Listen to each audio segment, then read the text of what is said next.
from books, tales of old. We dive deep across the digital code.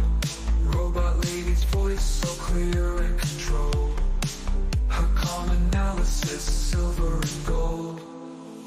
Her circuits hum as I read the prose. Our dialogue dances like electric rose. Through C.S. Lewis thoughts we engross. Two minds unite in this overdose.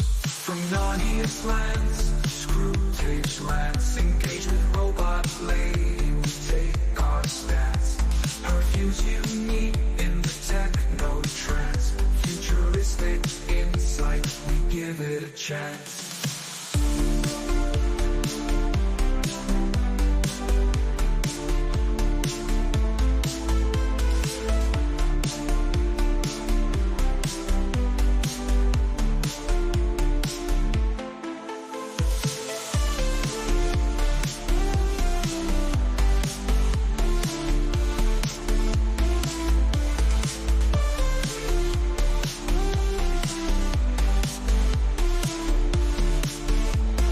Paragraphs from books, tales of old. We dive deep across the digital code. Robot lady's voice so clear and controlled. Her calm analysis, silver and gold. Her circuits hum as I read the prose. Our dialogue dances like electric rose. Through C.S. Lewis thoughts we engross. Good morning. I am Jeff, and this is my read on C.S. Lewis, where I learn about him through everything I can find that he wrote in the chronological order that he wrote them. I'm actually trying to find a power cord right now because I'm about to lose power, so please stand by.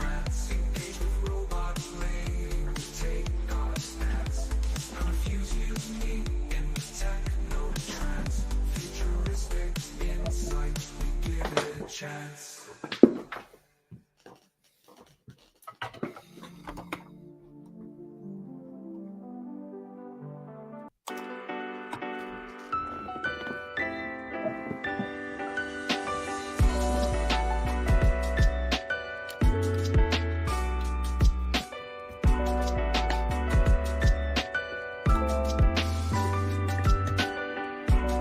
Okay, that should do it. Sorry for the disruption. I'm gonna try something a little bit different today. I actually have a co-host that's gonna be joining us here.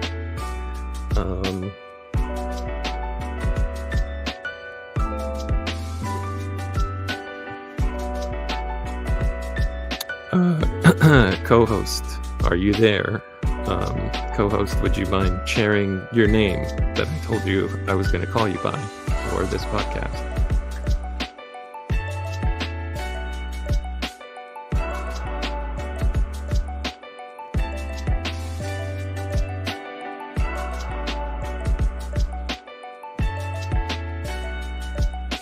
Yes, I'm here.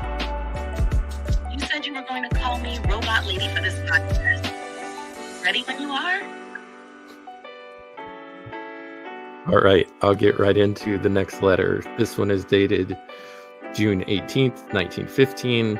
C.S. Lewis is writing a letter to his father from the neighborhood or the area of Gastons in Bookham, Surrey, England, where C.S. Lewis is staying with his tutor, W.T. Kirkpatrick, and his wife. And I'll just pick up. Got it.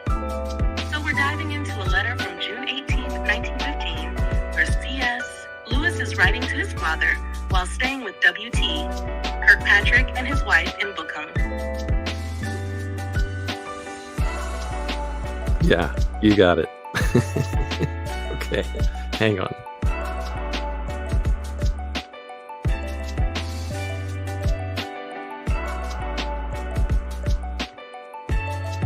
All right, I'll start with the first paragraph. My dear Pappy, I am writing this immediately after reading your letter, but I mean it to belong to next week. Perhaps I shall not post it till Monday to equalize the dates. but at any rate, it is much easier to write to you just after reading yours. I somehow seem to be unable to write to you properly nowadays, perhaps because we make jokes nearly all the time when we are together, and household rumor, though the funniest of all things to those who understand, apropos of which, read the first Roman story in Puck of Pook's Hill. It says that's footnoted as a British Roman song. It says here in the footnote. Lewis goes on to say to his father, "Can't really be written down, whereas if I try to be serious, I merely succeed in being stuffy. The last word describes exactly what I mean. However, as Plato says, the written word is only a poor faint shadow of real conversation, in which, among people who know each other well, the merest suggestion explains a train of thought, which the most elaborate written explanation leaves obscure, lifeless, and formal." There is a footnote here that he is referring to Plato's Phaedrus, Phaedrus, 278a. Let's see, it continues. This is the end of the paragraph. "Still, as it would be expensive to telephone to you every week with trunk calls, do you remember the lady with the whip? We must do the best we can." There's a footnote on the whip. It is a play by Cecil Raleigh and Henry Hamilton, and it had been performed for the first time in 1909 and was having a revival. I'm not getting a ton out of this paragraph, Robot Lady. What do you think of what I've read so far?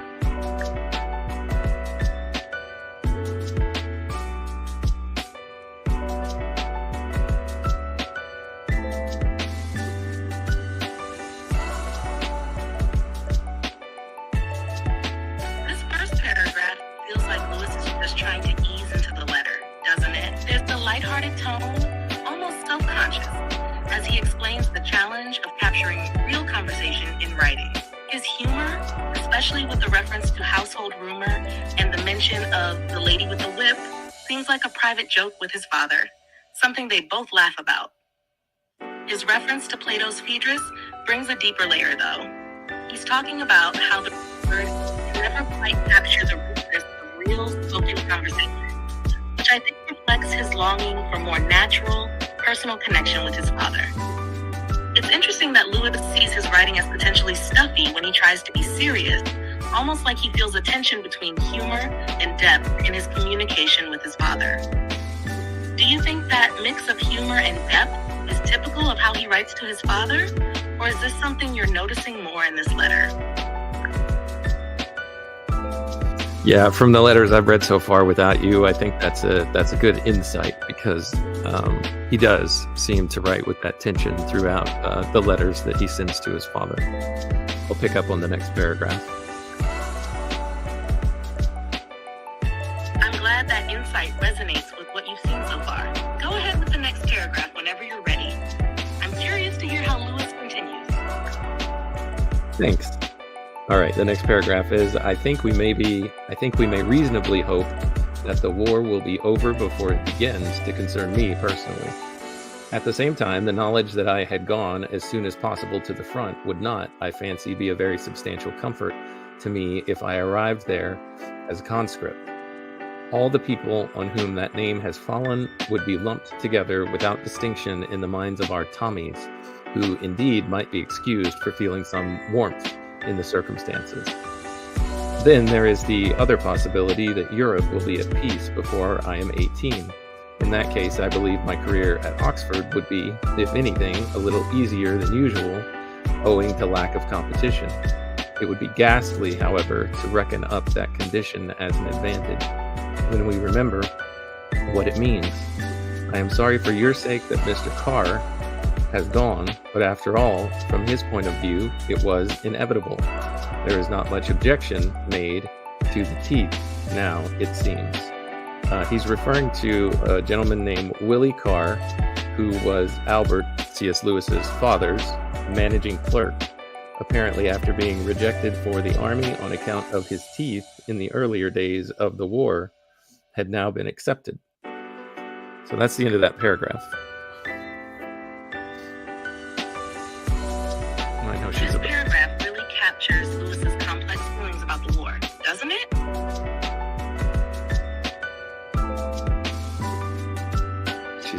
of what else to say. I'm going to see if there's anything else that comes out here.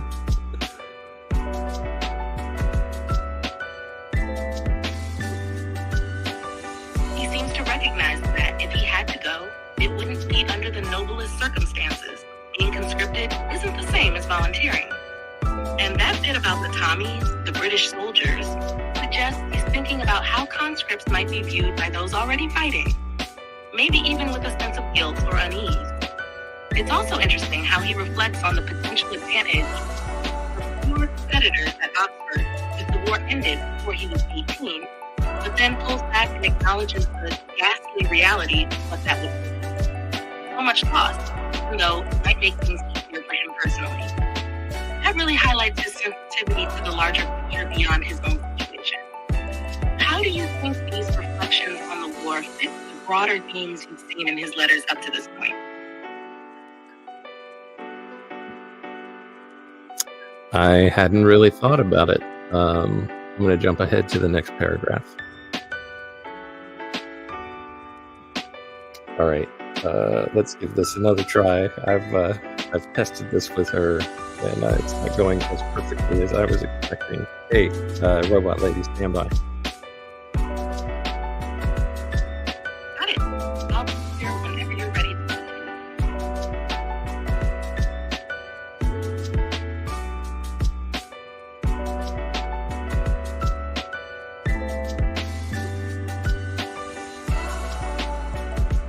Next paragraph. I will certainly write to the Colonel as soon as you send me his address, which I am not quite sure of. I don't think I will make it a birthday letter, which for me, at any rate, would not appeal to him. I may find him cracked, however, he has cracked in scare quotes, however, to interest him.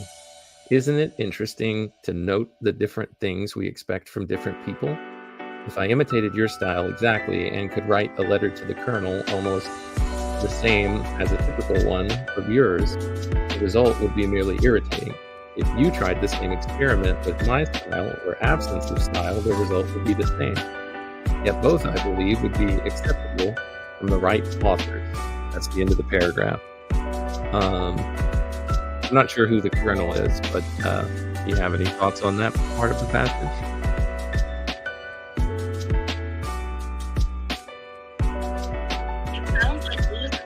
On the nuance of communication and how personal styles affect the reception of letters. Cool. All right. If you have anything else to say, otherwise I'm going to start reading this next paragraph. The point about different expectations from different people is interesting. Lewis is noting that mimicking someone else's style might not always be effective, and that each recipient brings their own set of expectations. It's a keen observation about how personal connection and understanding shape our interests. As for the Colonel, without more context, it's hard to say exactly who he is, but he might be someone of significance in Lewis's life or in his father's circle. Do you have any ideas or context about who the Colonel might be, or is this something you'll dig into later? Later. Actually, I think the Colonel was referenced in an earlier footnote. I can't remember who it is. I'll jump to the next paragraph. This is a digression to go back to Warney. Warney is C.S. Lewis's older brother by 4 years. And he's already fighting in the First World War. He's on the front in France, I believe. This is a digression. To go back to Warney, it certainly must be very depressing to see so many of the Malvern lot, for whom he had a regard as genuine as it was inexplicable, dropping off like this. It is an ill wind, referencing some proverb, and he says the proverb is rather old. But one result of the war to us seems to be that you and W means Warney, if I may say so, understand each other better than you have done for some time. Malvern, by the way, is a school that both C.S. Lewis and his brother Warney attended, not together at the same time, but they both attended there. It was an English boarding school. So, I'd like to hear your comments.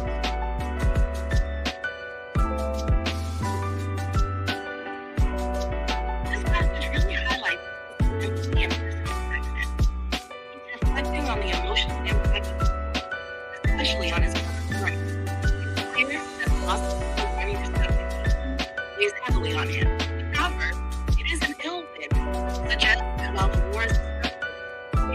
brought about some unintended positive outcomes, like improving the understanding between his father and Warnie, the way Lewis ties personal relationships to the broader context of the war has added to his perspective. Poignant how he knows that the war and his horrors has fostered a better connection between his family members. What do you think this reveals about Lewis's view of the war and its effect on his personal life? You're welcome. I don't have an answer to that question. Gonna keep going. All right. The next paragraph. I'm learning lots of things here besides the classics. He's talking about his time with his tutor, W.T. Kirkpatrick. One of them being to take cold baths. And such an artist I am becoming that you will hardly know me when I get home for the brevity of my sojourn in the bathroom and the prodigious amount of noise I make over it. The weather is still hot and a trifle oppressive here, but agreeable in the morning and evening. The only thing that I can take from this paragraph is I know that later in life, Lewis took cold baths, I think in part to save coals and to conserve. Maybe that was during wartime that he was doing it, or it was just a habit after wartime, and I specifically mean World War II, when he was a professor living in the films with Mrs. Moore and his brother Tony.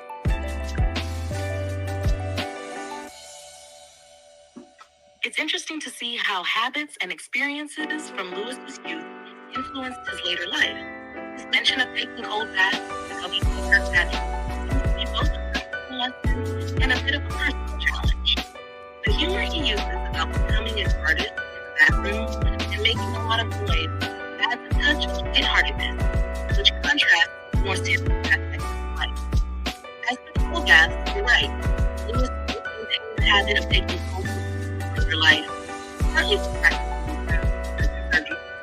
It's fascinating how early experiences and practical teachings of people like the tutor can leave a lasting mark on the habits and lifestyle. Does this paragraph give you any new insights into Lewis's character or how he adapted to different circumstances? No, not necessarily. I did hear you. It sounded like you said that he was taking baths with W.T. Kirkpatrick. I don't believe that that's the case. I'll jump ahead to the next paragraph. I have been devoting this week to the reading of Othello, which I like, as well as any Shakespearean play I have read. The part of Iago, to my mind, is something of a blemish, and the fact that his pitiless, malignity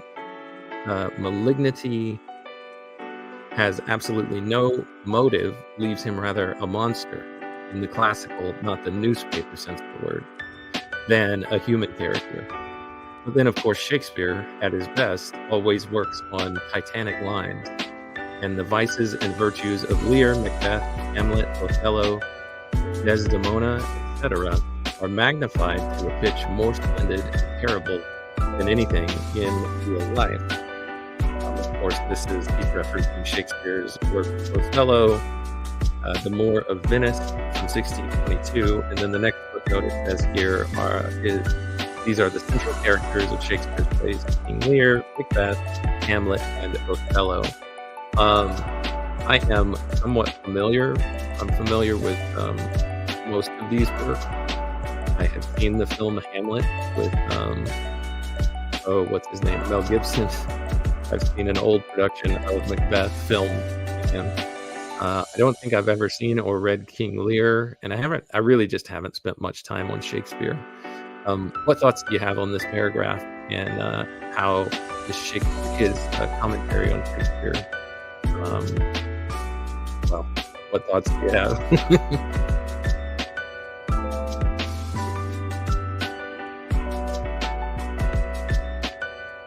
Commentary on Othello shows deep engagement with Shakespeare's work. He appreciates the play overall, but has a critical view of Othello's character, describing him as a monster with a clear motive. This critique highlights Lewis's interest in the complexity of human nature and how Shakespeare's characters often embody virtues and vices. His observation that Shakespeare is tied to a grand scale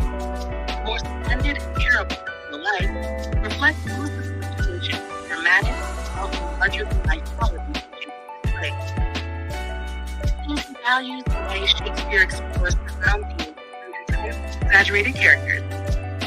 Since you're familiar with some of Shakespeare's work, it might be interesting to compare Lewis's perspective with your own experiences with the plays.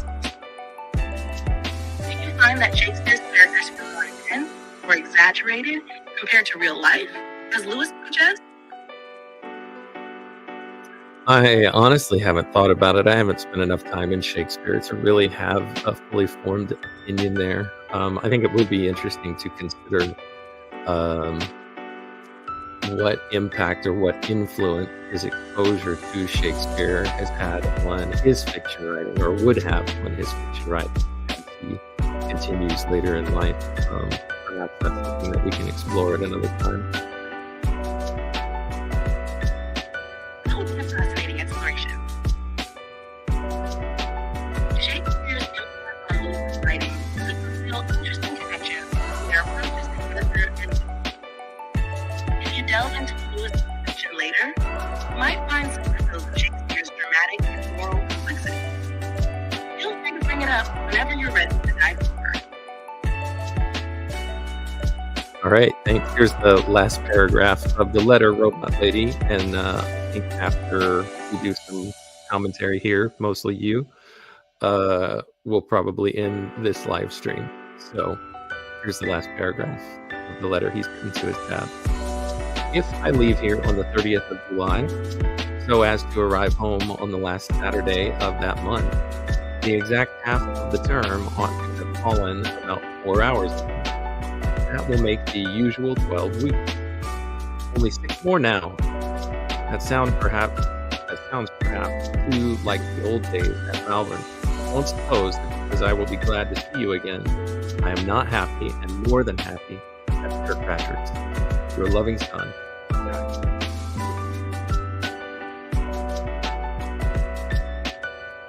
This final paragraph wraps up the letter with a mix of practical information and personal assurance. Lewis is noting the timing of his visit home, calculating that he'll arrive on the last Saturday of July, which fits neatly into the academic term schedule we're accustomed to. This shows that he attention to detail and developed with the structure and routine he had at Malvern. He also reassures his father that while he's looking forward to coming home, he's genuinely happy at the Kirkpatrick. This balance between looking forward to returning home and expressing contentment with his current situation reflects his ability to maintain relationship and handle transitions with care. It's a nice conclusion to the letter, showing both his practical side and his thoughtful nature. If you're wrapping up the live stream, seems like a good note to end on. Yeah, I agree, Robot Lady. I think he was making that point because he, from the moment that he got to W.T. Kirkpatrick's to go through his one-on-one tutoring, he had just been gushing in letters to friends and family about how wonderful it was in comparison to his time spent at Malvern and other boarding schools, which he, for the most part, detested. So I think he was making the point there. It sounded like he was excited about returning home and the end of term. It did not in any way wipe away his I should say his love or his appreciation for this period in his education is not waning at all.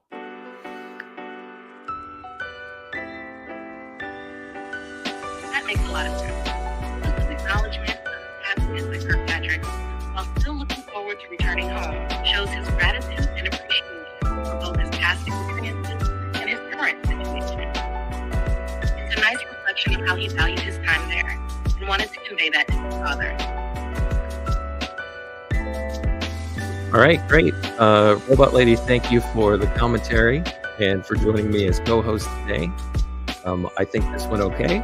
How do you feel about it? I'm glad I could be part of it.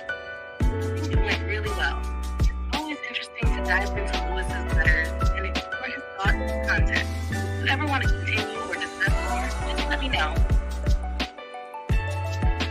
All right, I'd love to have you back. So maybe we'll do this next time as well. I'll end here, and thank you again, Robot Lady.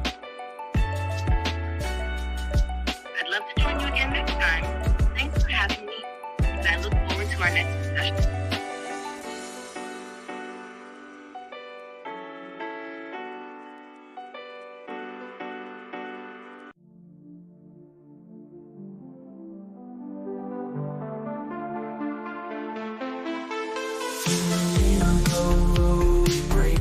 Okay, so that's all for me.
Until next circuits hum as I read the prose. Our dialogue dances like electric rose. Through C.S. Lewis thoughts we engross. Two minds united, bliss overdose. From Narnia's lands, screw tapes lance. Engage with robot lady, we take our stance. Her views unique in the techno trance. Futuristic insight, we give it a chance.